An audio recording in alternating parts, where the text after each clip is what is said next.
Oi, turma. Do livro Dois Mundos Tão Meus, Luiz Sérgio, Irene Pacheco Machado.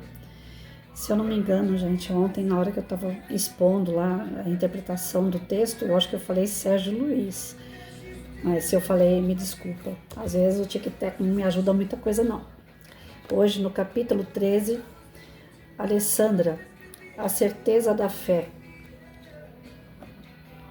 Peter nas garras da AIDS. Voltemos ao teatro vivo, onde João Batista era presença majestosa e nós, profundamente emocionados, víamos um belo filme sobre ele. Por toda a Galiléia se espalhavam as histórias sobre o profeta, chegando elas até Jesus. Ele as ouvia comovido, recordando-se do primo. Não havia, entretanto, qualquer contato entre eles. Um vivia em Nazaré, o outro no deserto da Judéia. Mas com os desígnios de Deus ninguém pode. E eles se cumpriram. Naquele dia os dois se reencontraram. João tinha conhecimento dos fatos que haviam assinalado o nascimento de Jesus, do encontro de Isabel com Maria. E quando fixou o olhar no mestre, curvou-se com respeito. Aquele homem era diferente de todos os outros que dele se aproximaram. Jesus era possuidor de uma pureza de caráter que jamais divisara em homem algum.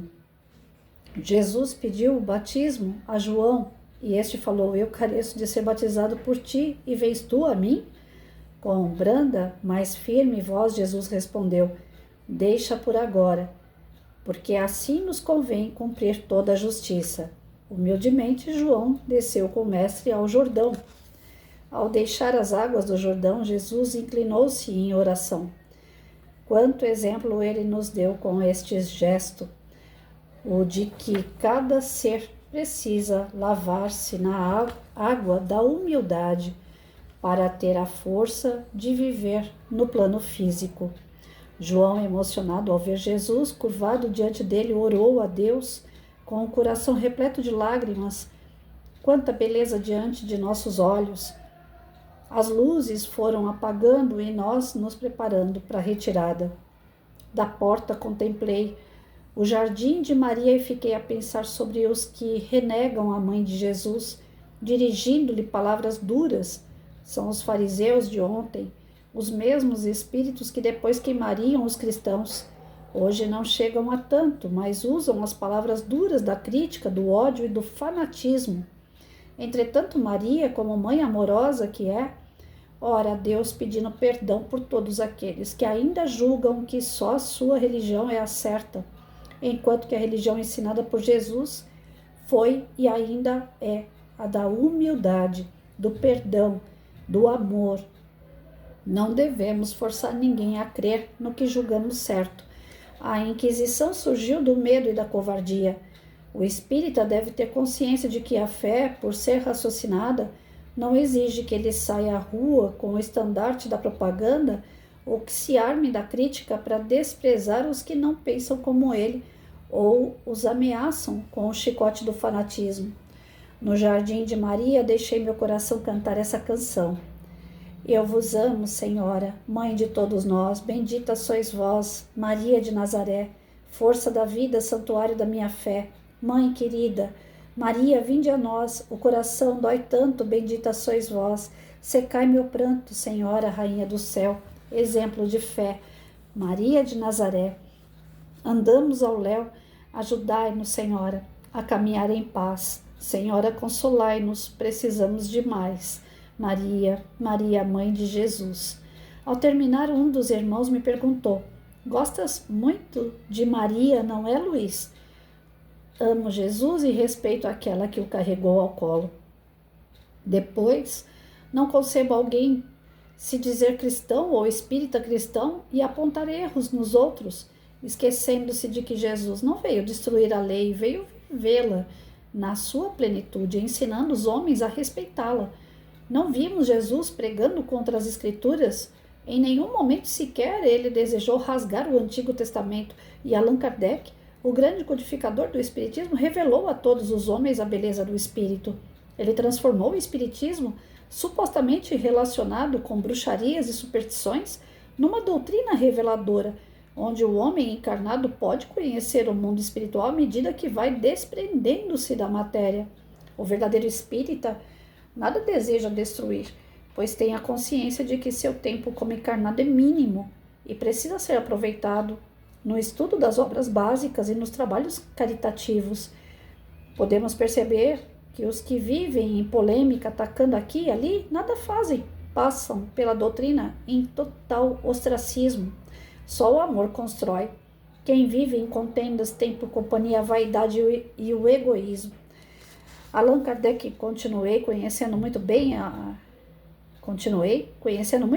a humanidade, ofereceu-nos a admirável obra, o Evangelho segundo o Espiritismo, onde encontramos essa mensagem de um espírito israelita, capítulo 1, item 9.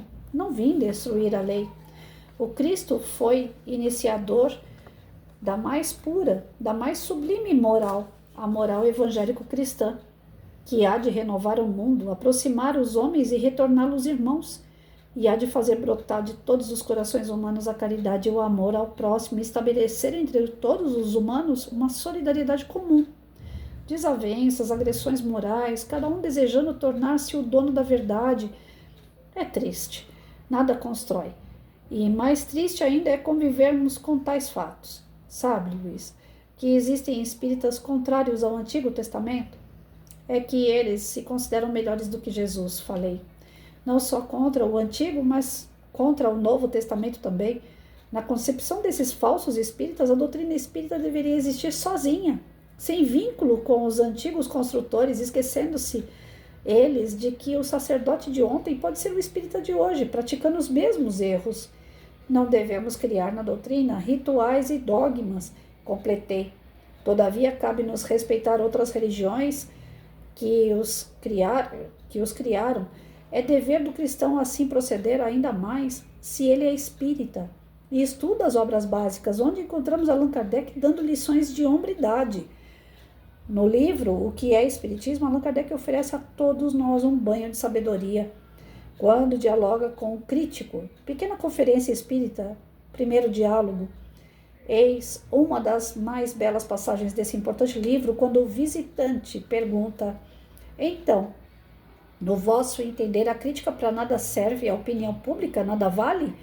Ao que Allan Kardec responde: não considero a crítica como expressão da opinião pública, mas como um juízo individual que bem pode enganar-se. Lede a história e vereis quantos trabalhos importantes foram aparecer criticados ou aparecem, sem que isso os excluíssem do número das grandes obras, quando, porém, uma coisa é má. Não há elogio que a torne boa. Perder tempo criticando e atacando os irmãos denota falta do que fazer, e todos sabemos que poucos são os obreiros na doutrina. É mesmo. Os espíritas que vivem brigando entre si, longe se encontram da pureza doutrinária.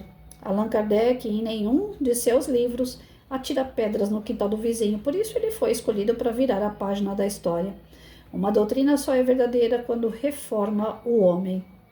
Se não deixarmos a capa do orgulho para trás, não teremos condição de alcançar a montanha do conhecimento espiritual, porque vai nos faltar a asa da humildade, e rastejantes ficaremos atirando pedras, pois que em nosso campo de trabalho só elas se avolumarão à nossa frente. Nisso, o legário aproximou-se. Eu vou deixar essa parte para amanhã.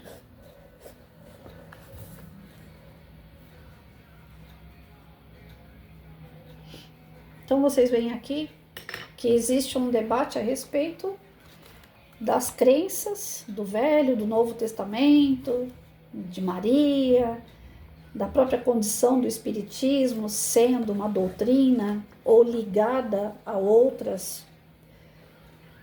O que nós sabemos? O pouco que nós sabemos até aqui, pouco, porque tem que estudar muito para saber, né? Então, quem somos nós para julgar, para condenar, para avaliar? Nós não somos ninguém. Nós somos aqueles mesmos que já erraram na era de Jesus, que erraram na era medieval, que continuam errando na época moderna.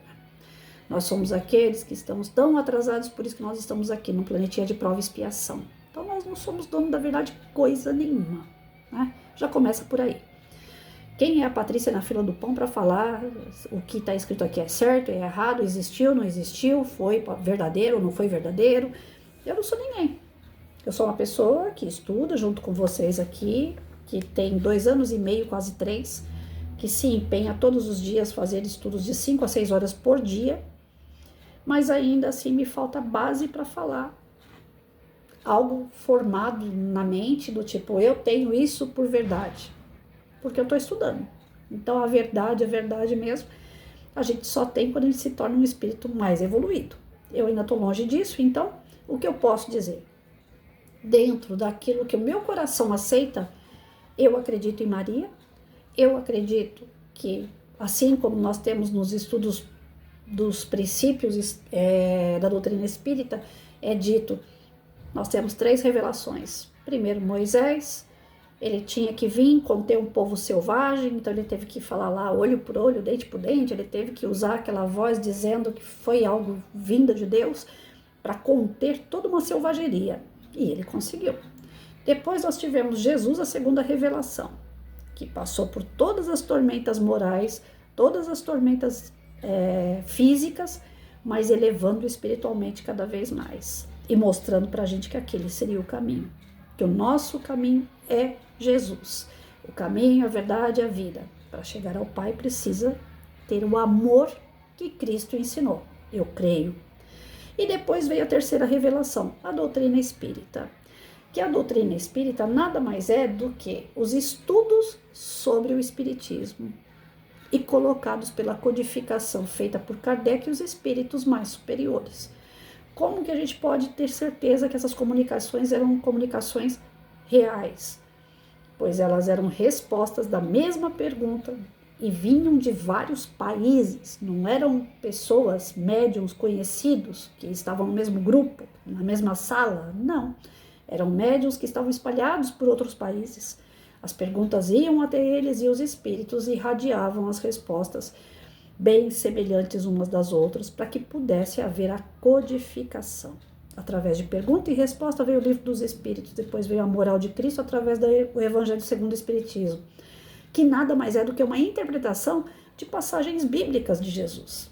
O que tem na Bíblia tem no Evangelho segundo o Espiritismo, só que é uma interpretação mais aberta, voltada para o espírito. Dentro da Bíblia, cada qual religião pega aquilo que lhe é importante, que ela acha que é mais plausível estudar, e desenvolve nos seus seguidores. Então a doutrina espírita também tem a parte que ela faz a interpretação da passagem de Cristo. Cada religião interpreta da sua maneira. Então não existe isso assim, quando você vai conversar com uma pessoa, a pessoa fala assim, eu sou cristão, você não é. Cristão é qualquer um que segue Cristo, independente se tem religião, porque Cristo não lançou religião, ele já é a própria religião, ele é uma forma da gente se religar com Deus. As religiões convencionais, com dogmas, com rituais, foram criadas pelo homem, e o espiritismo, ele existe antes da doutrina espírita. A comunicação com os espíritos, desde que o mundo é mundo, ela existe. Agora, a doutrina espírita, não. Ela veio ser lançada pelo Allan Kardec através dos estudos que ele fez, das comunicações que médiuns receberam. Allan Kardec nem era médium. Então, nós temos estudos do Allan Kardec codificados em forma de livro, para a gente ter uma base do que seria o espiritismo, e ele praticado dentro de uma disciplina.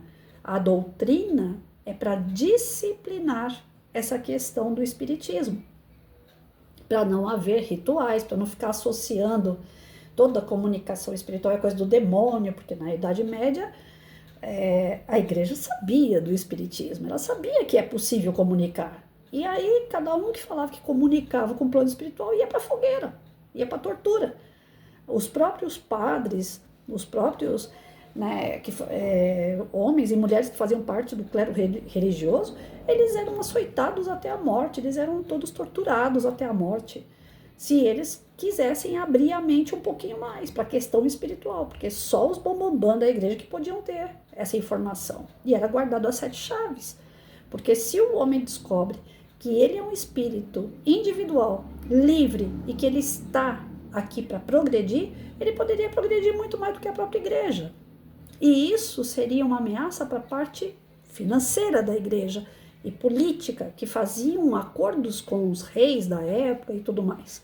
Enfim, o que a gente pega aqui? Que cada um vai acreditar naquilo que acha que deve. Eu, Patrícia, acredito na primeira revelação Moisés, na segunda revelação Jesus, na terceira da doutrina espírita. E eu não aceito, eu sou endurecida, eu não aceito que venham ficar debatendo comigo sobre aquilo que eu acredito. Eu não aceito, gente. Eu não fico, sabe, olha, acredita porque é verdade, o que você acredita não é verdade. Eu não fico nessa, eu não fico. Pode ser a religião que for. Eu aceitando aquela religião ou não, se aquela religião que a pessoa está fosse tão boa quanto aquilo que eu acredito, eu estaria nela e não na minha. Então eu não aceito que ninguém venha tentar tirar o pouco da fé que eu tenho. Eu não aceito que alguém venha questionar aquilo que eu acredito ou não. Eu vou buscar na doutrina base para eu ter mais fé, base para eu poder acreditar mais na fé, na vida futura, na reencarnação, no reencontro com pessoas que eu amo, no porquê que aconteceu algo no passado que não foi legal, por que eu estou doente hoje, para onde é que eu vou depois da morte. Eu vou buscar na doutrina respostas para mim, no meu individual. E assim cada um deveria seguir a sua vida, né?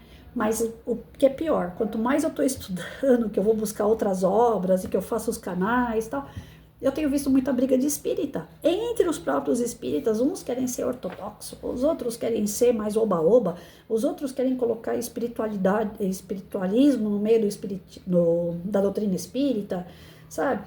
Então, assim, eu não vejo por que tem que ser feito isso. Quem gosta de espiritualismo, vá pro lado do espiritualismo. Quem gosta de ser espírita, seja espírita. Se o cara é mais, disciplinado, se ele é ortodoxo, se ele tem que ser daquele jeito e pô, deixa ser. Mas não precisa ficar debatendo, sabe? Existe debate. Eu estava fazendo um outro canal, onde a gente estava falando, um outro estudo, que a gente estava falando Chico e Kardec. Nossa, o livro inteiro do rapaz lá, Carlos Abatelli, né, com Inácio Ferreira, eles ficam na retranca. A gente percebe que é um livro pesado, que fica naquela retranca o tempo todo, que tem que argumentar o tempo todo. Eu li, porque eu sou teimosa, mas sinceramente, eu falei desde o princípio, eu não estava gostando da leitura, porque para mim, não é que para os outros, mas para mim, não funciona. Eu não quero nada que fique brigando com as pessoas, eu não quero que fique argumentando nada com os outros. Eu não preciso me defender porque eu sou da doutrina, porque eu deixo de ser, o que eu acredito, o que eu deixo de acreditar. É meu, é pessoal. E ninguém pode tirar isso de mim. Ninguém tem o direito de ficar me questionando. Você acredita mesmo que a Maria existiu? Eu não quero saber. Eu não tenho porquê de eu ficar aqui provando se é ou não. Não, mas você viu aquela passagem prova que ela existiu. Eu não preciso disso. Ou eu creio ou não creio. Eu, pelo menos, Patrícia, sou assim. Agora, tem pessoas que gostam de argumentar, tem pessoas que gostam de ficar naquela divisão toda. Eu tenho razão, você não tem. O nome disso é orgulho. E o orgulho é algo completamente oposto do que Jesus ensinou. Não tem nada a ver com humildade.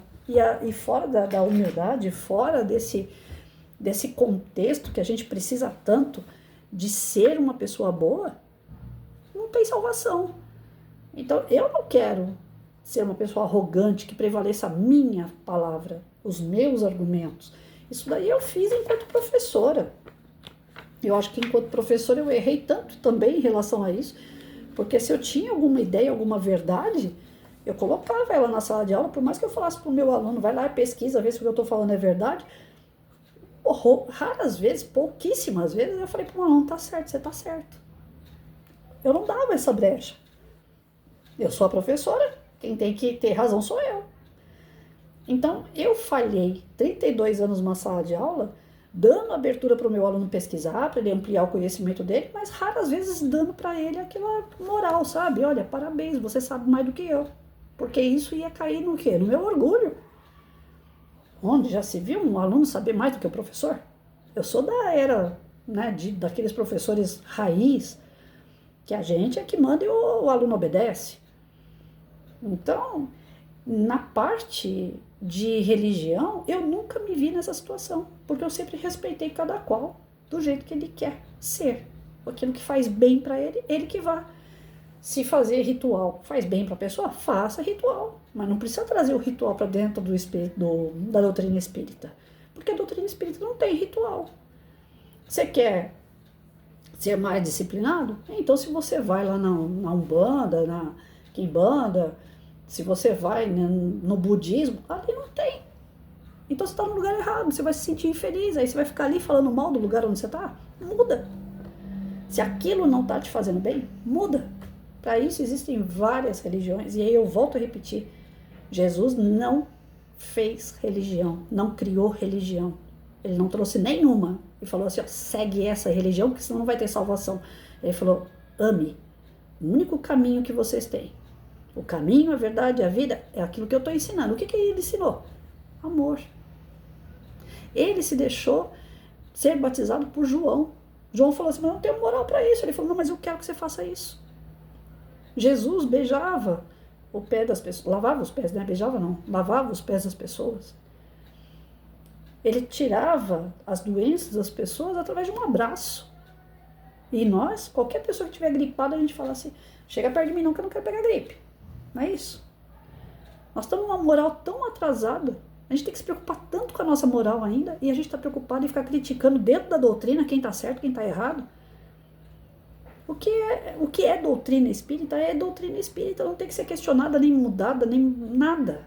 Essa história de mudarem, inclusive, o que está escrito nas obras do Chico, questionarem Allan Kardec, dizem que Allan Kardec era preconceituoso, sabe? Então, eu acho que existe tanta malícia, tanta maldade nesse mundo, e a gente acaba fazendo o jogo de algumas pessoas que era o clero lá da Idade Média, que está encarnado agora e que não quer a doutrina espírita, como eles também não quiseram lá atrás. Infelizmente. E eu tenho visto gente de fora dando pitaco dentro da doutrina e tentando transformar ela em outra coisa que não seja a doutrina.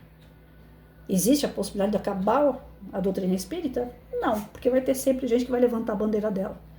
Mas tem como atacar e enfraquecer? Quantos e quantos ataques nós já sofremos?